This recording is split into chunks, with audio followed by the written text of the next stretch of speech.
If your Galaxy Watch 8 is stuck on the pairing screen, here are some quick fixes that you can try. First is to hold the power button on the watch until it reboots, and then restart your phone as well. Inside your phone, you can turn the Bluetooth off and then on again, and make sure that the Galaxy Wearable application and your phone system software are fully updated. And next is to fully close the Galaxy Wearable app and then relaunch it.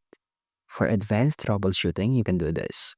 On your phone, go to Bluetooth settings, find your watch, and click the unpair or forget it button. Uninstall the Galaxy app and then restart your phone, and then reinstall the application and try pairing again without restoring from back out. And for the last resort is to do factory reset watch. Power off the watch, then press and hold the power key as it boots until rebooting appears, and then tap the power key repeatedly to enter the reboot menu. And that's how you can fix the pairing screen which is stuck on Galaxy Watch 8. And thank you for listening.